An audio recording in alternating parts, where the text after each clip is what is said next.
Hey, welcome to Tech Face On. I am Lee Wolf, and we are live. I am sitting with Mr. Richie Bello and a special guest today, Ishan Shah, who is the head of IT and digital marketing for NAC Packaging.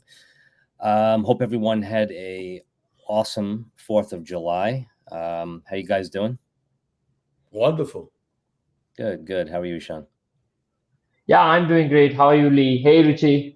Hey, buddy, how are you today? Good to have you here, man. Fantastic. Same here. Thank you so much for inviting. Absolutely. We're excited to have Ishan today. And just before we get rolling, we're going to run a quick video from our sponsor on our VIN retention program.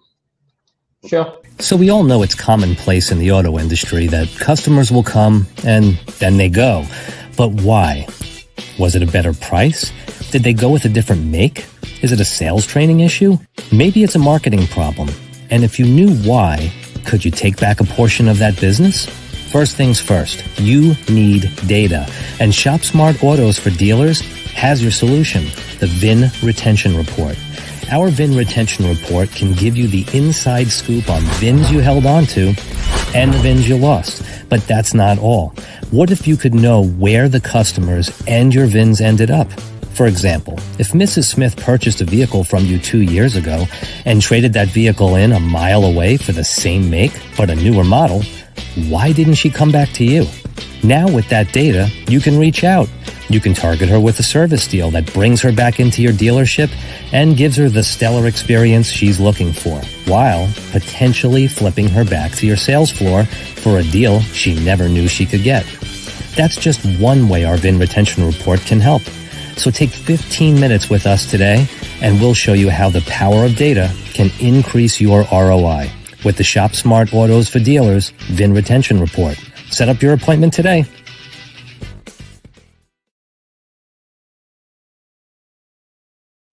I'm just going to say this a minute.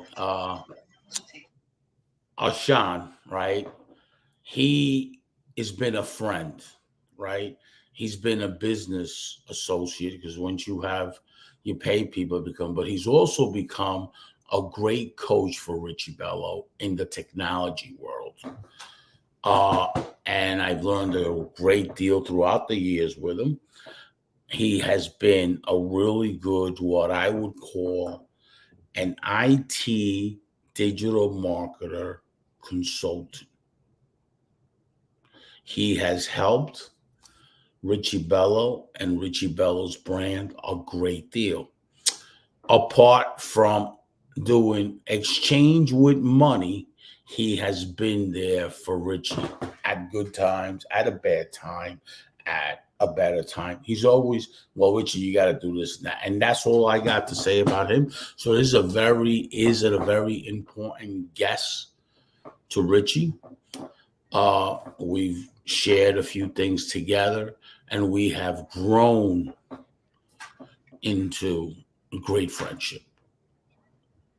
Thank you so much, Richie. All I can say it's what I can do is basically the genuine thing which I feel is right to do. Yes. Awesome. All right. So today we're going to be talking about what we coined as the digital transformation. But a lot of people think when you think of digital transformation, what comes to mind is cell phones, computers, and electric cars. But really, on every level, our country here and our world is transforming digitally.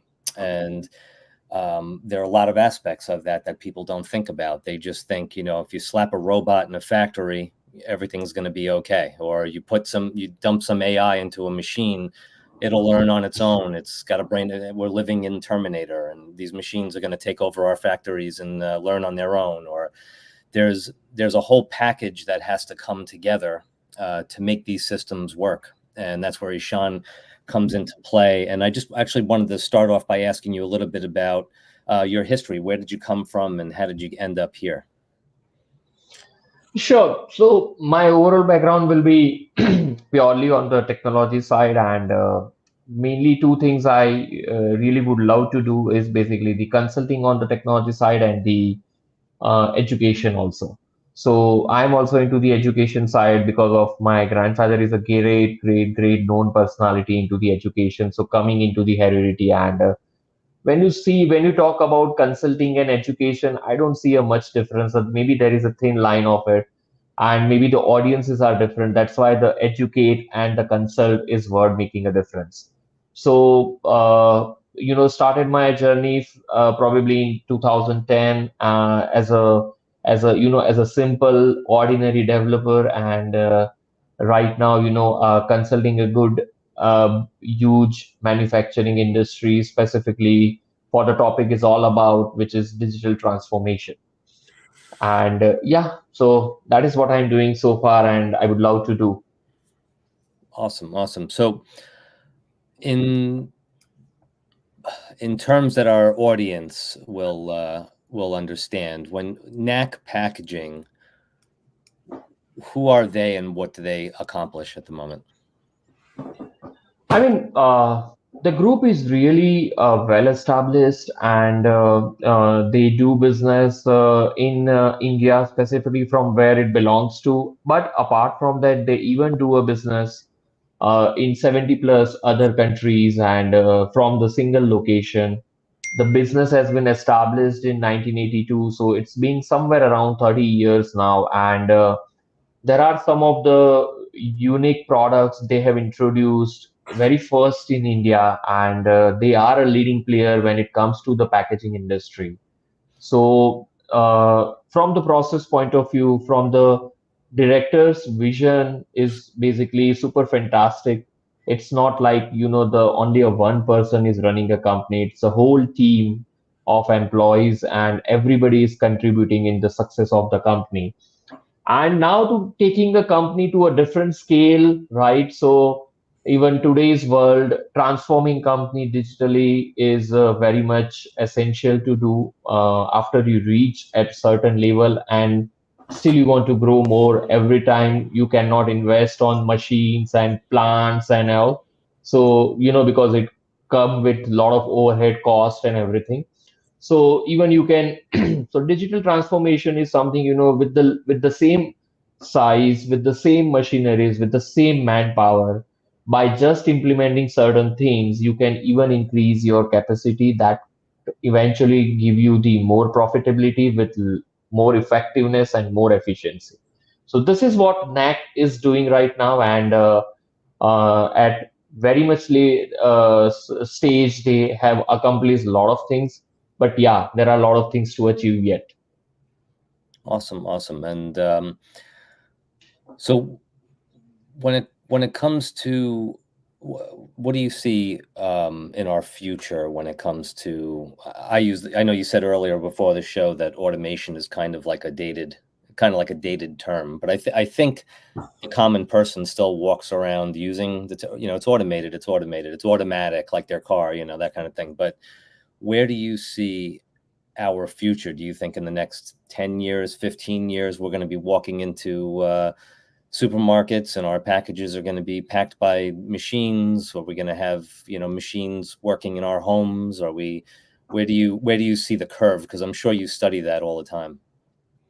Sure. I mean, there is an endless opportunity right now. And I think in the earlier introduction, the way you mentioned, some scientific frictional movies. But whatever the movies has been released probably 5 or 10 years before, but now you can see they turned into the reality. I Right. mean, who imagined 10 years back that the car could run automatically without involving a driver? Tesla does this. Who thought of a completely humanless checkout? Amazon is right now doing in US. So the scientific frictional thing is right now what you are imagining. Probably I think I can say that could be possible in upcoming 5 to 10 years. So let's say take an example of transformers. I mean the robotic arms, and the car converting into the robot, so it's a multi-utility things. I think that could be possible, if somebody's really wanted to. And startup ecosystem is playing a very important role in such areas. Yeah. Yeah. I definitely, a lot of people have their issues and a lot of negativity towards Elon Musk, but Yeah. the first time I saw his cars hit the road, I was blown away. And the first time I saw his rockets go into outer space Yeah. and then land back on Earth instead of dumping in the ocean and becoming waste, I thought I was watching a mock-up of what we would see in the future. I didn't even realize I was watching the real thing because it looked like something out of Star Trek. But I hope that people like Musk inspire more multi-billionaires to start to push us forward in all these aspects. Richie, what do you think about what do you have to say on all this with automation, the coming of AI, which we know isn't really technically artificial intelligence yet, but and data? Well, I say this. It'll take decades.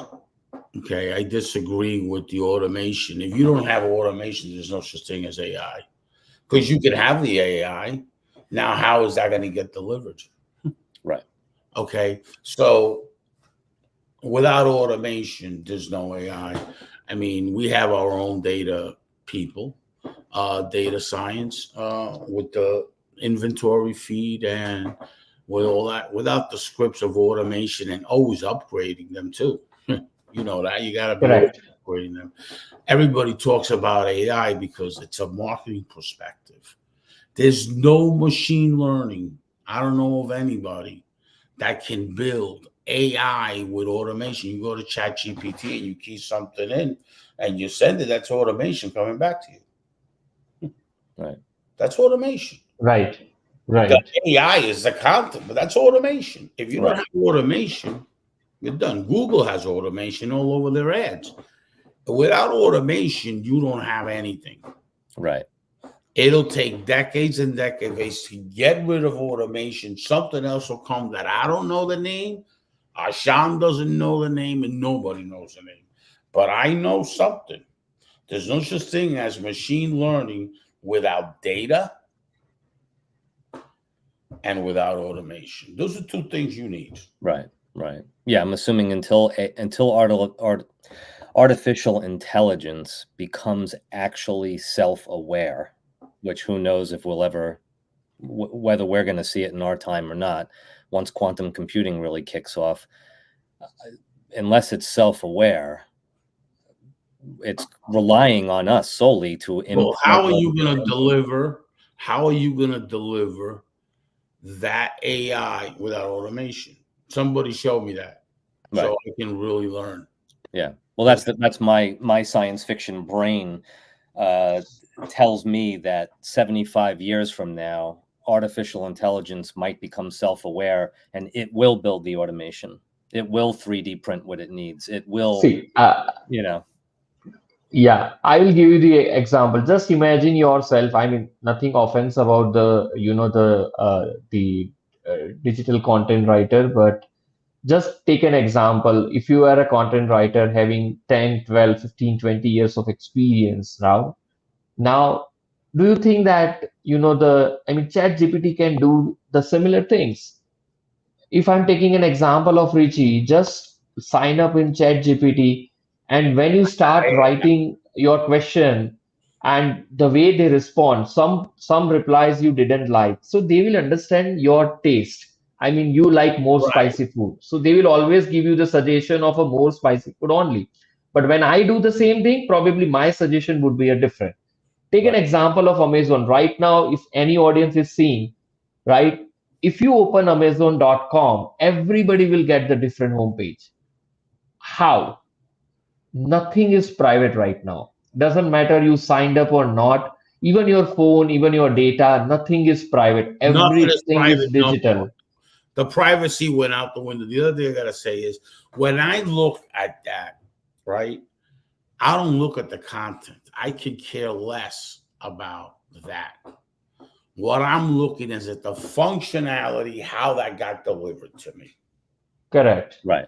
Because I'm a tech. That's what I'm looking at. I need to figure out how the mechanics behind it, how those deliverables came to me.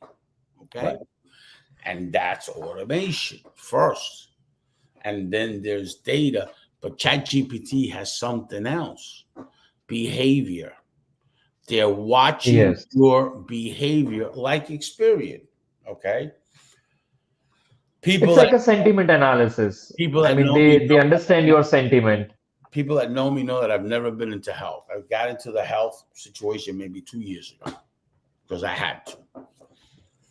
And I've been searching on Right. Google and I've been searching on YouTube and I go to this holistic people and all that. First time ever yesterday, I get a text, right?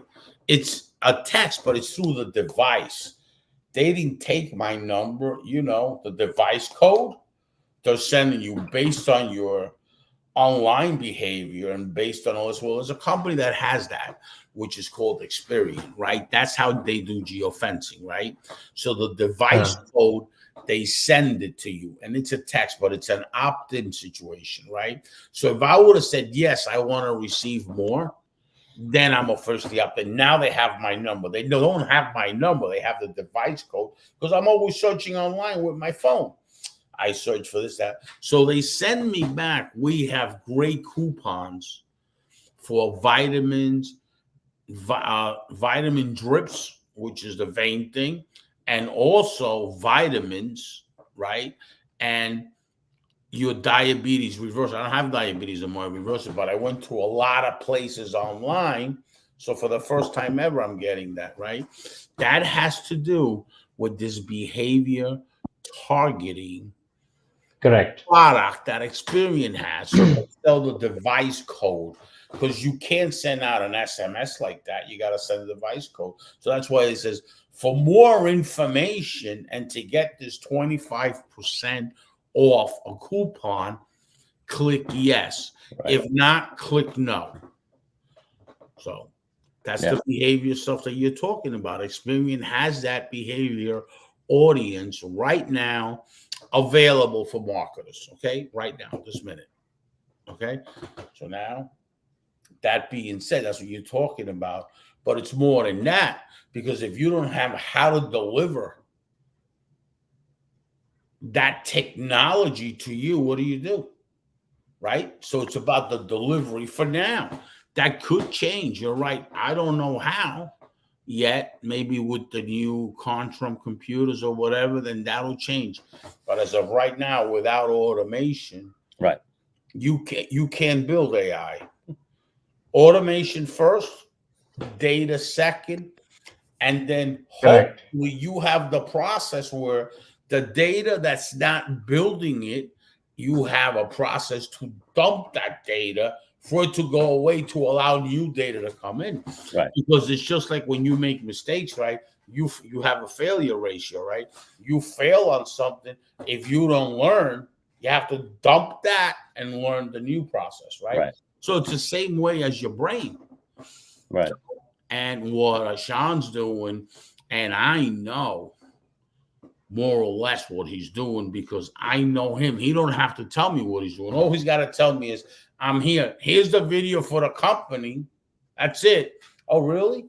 And I'm doing the digital stuff, Richie, and the IT thing and all that. I already know what he's doing because he worked for a major company that's what he did for businesses for years. So you put him now with all that knowledge and all the winners and all the failures with startups, non-startups. Oh, you put him in that company. That company, get ready. I don't know what you're going to do when you blow up like that because he's going to make you scale in a lot of ways as long as that he understands what you're trying to do because he's got a great head for understanding.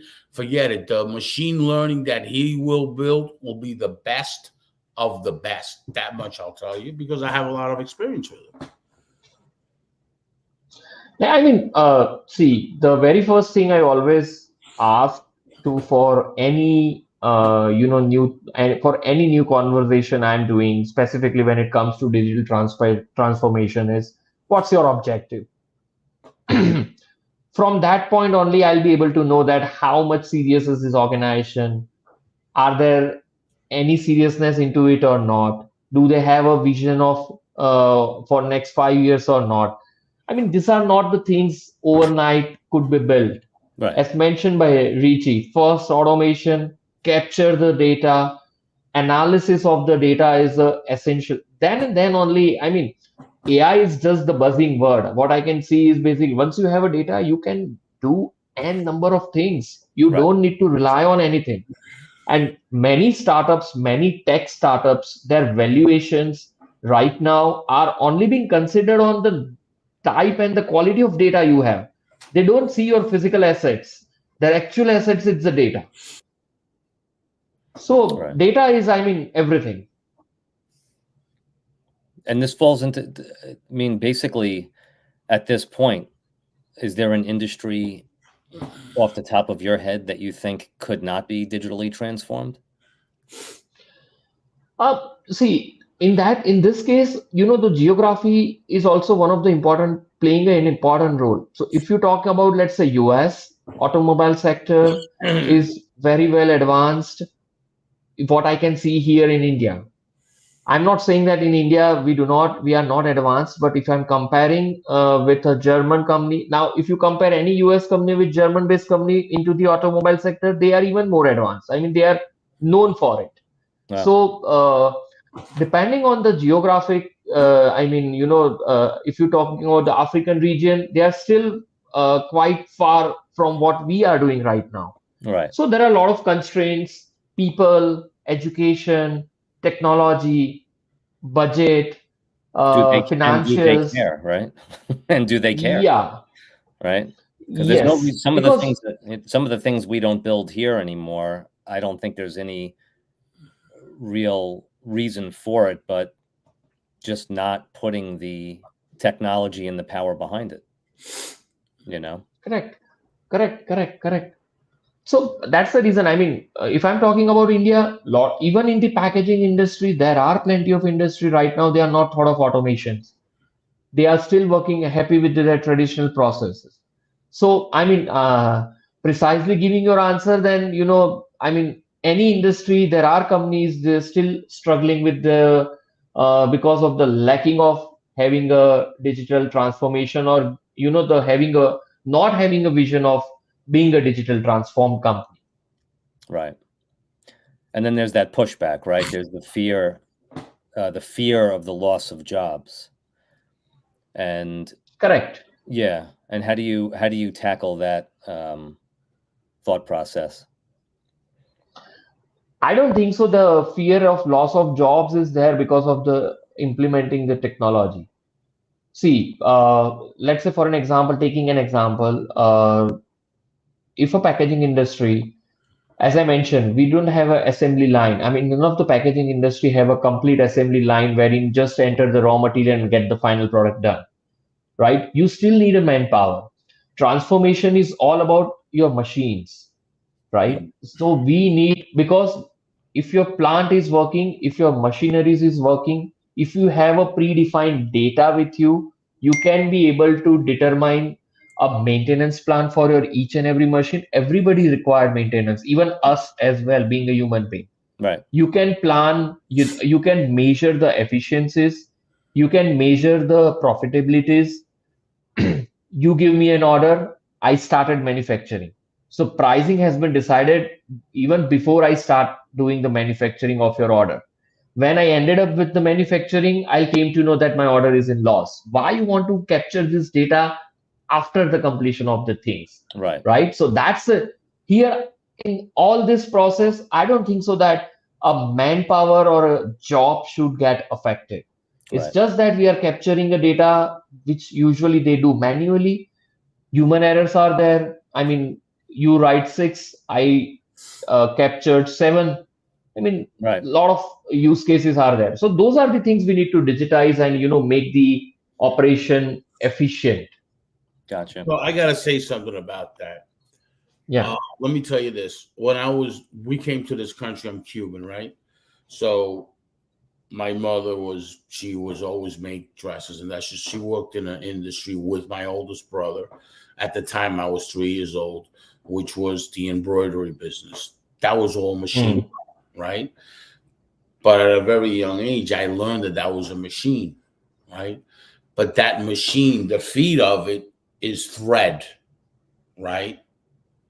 is thread. Without the thread, it doesn't work. Like the machine now, that's data, right?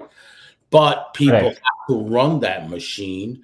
But the most important thing is running it and then breakdown, right?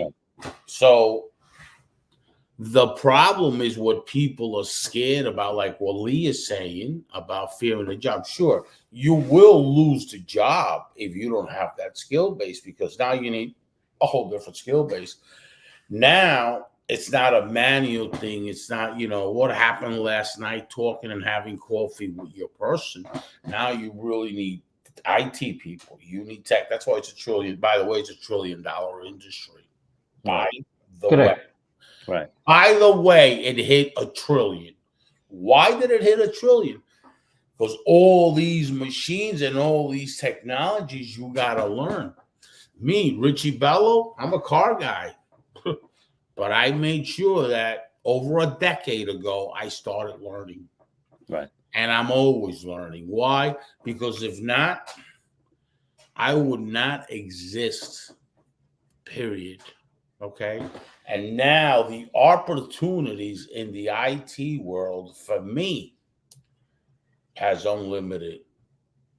Yeah. Unlimited. It's the money. It's all about how much money do I want to make. It's not about could I make money? No, it's about how much do I want to make with what I've learned in the last, since 2007. Okay, is when I started this digital thing. So listen, that's what you need. You need people to run the machines and make sure that the machines are running. Right. Because what happens, this is not set it and forget it situation. This is a thing that you have to inspect and make sure they're running. And you always have to be developing and upgrading your software. Because if not, you wake up one morning and you have no results for that customer goes to somebody else. Right. Then you lose revenue. Bye-bye.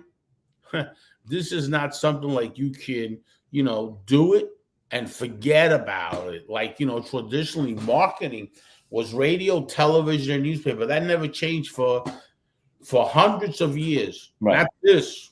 Right. You can't get a customer to say, okay, this is an ad network from Google and look smart, and I'm going to set, and that's it. It always works the same. No, because sometimes Google changes. And let me tell you, nothing works the same. All hell breaks loose. Right. Now you need 7 days to do a rebuild. Yeah.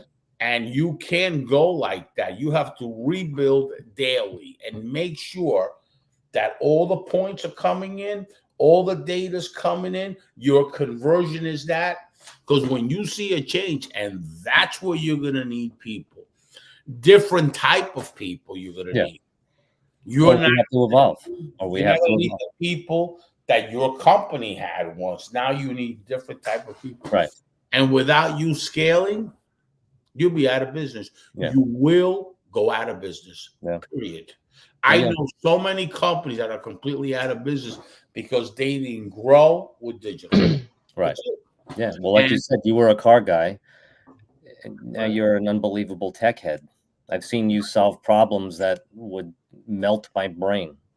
And our guest a few days ago was a window washer, and he had a window washing company, and he was doing okay, but he figured out the algorithms of Google and search engine optimization, and he blew up to the largest window washing company in all of Arizona.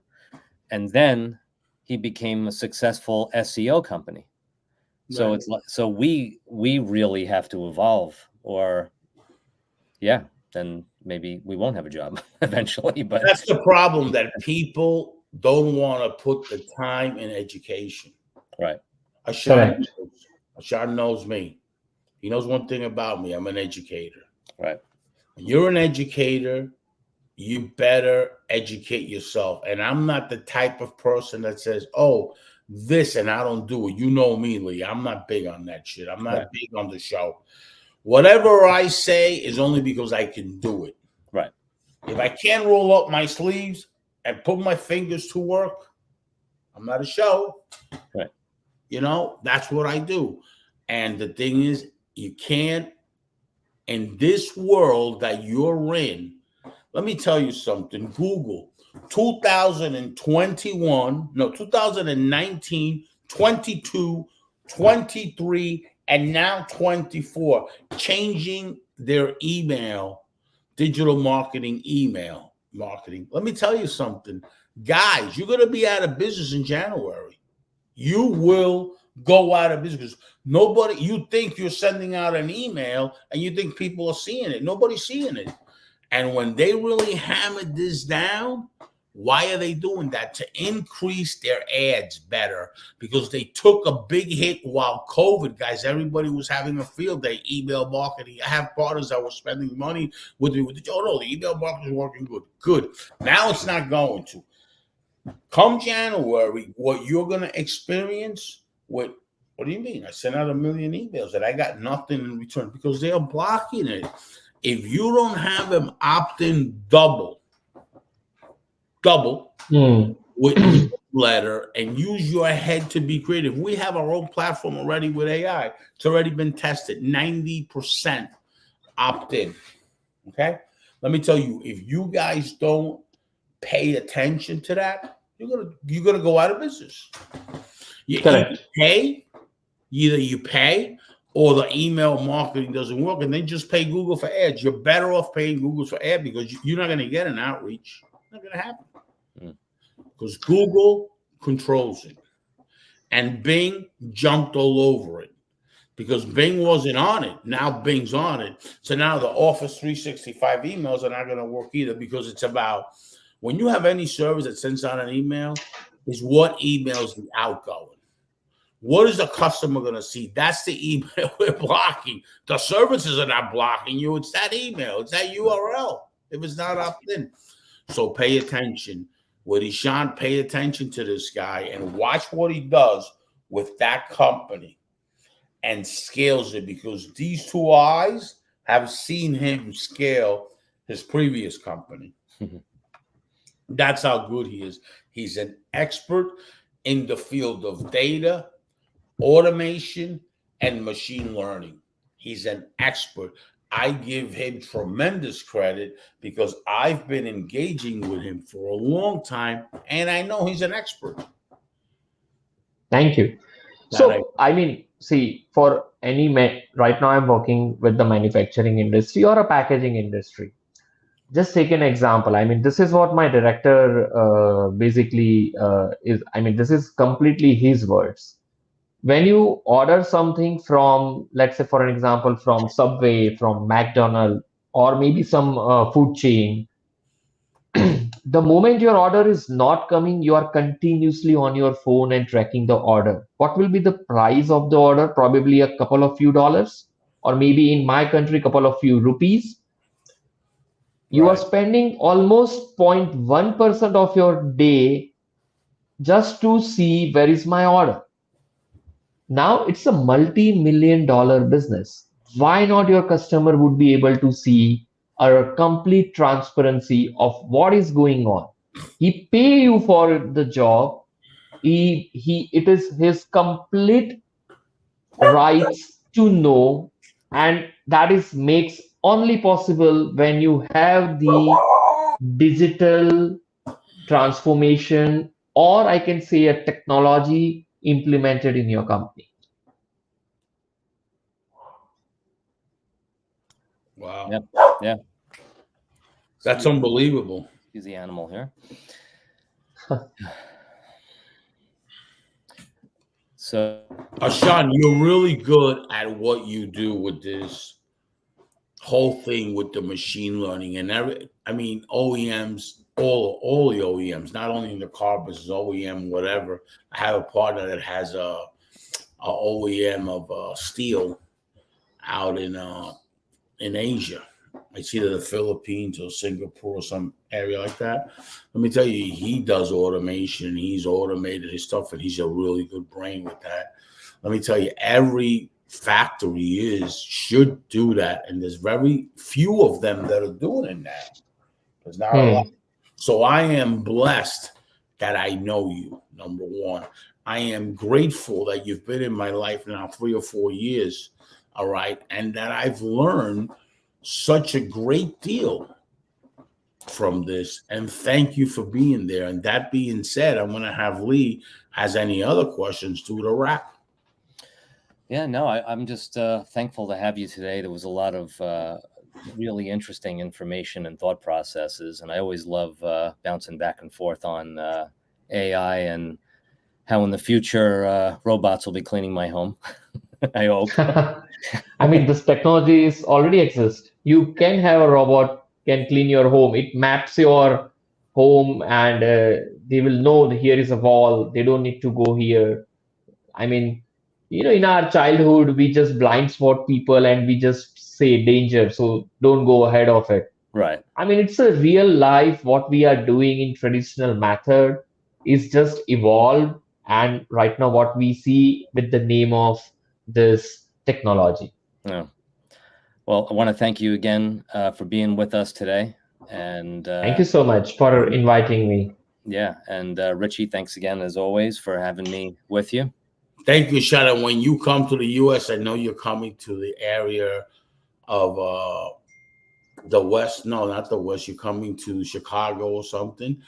I'm definitely going to see you because we got such a great relationship that I got to see you, shake your hand, and hug you. Sure, I'll just call you. All right, buddy. Thank you. God bless. Have a good day. Thank you. Thank you so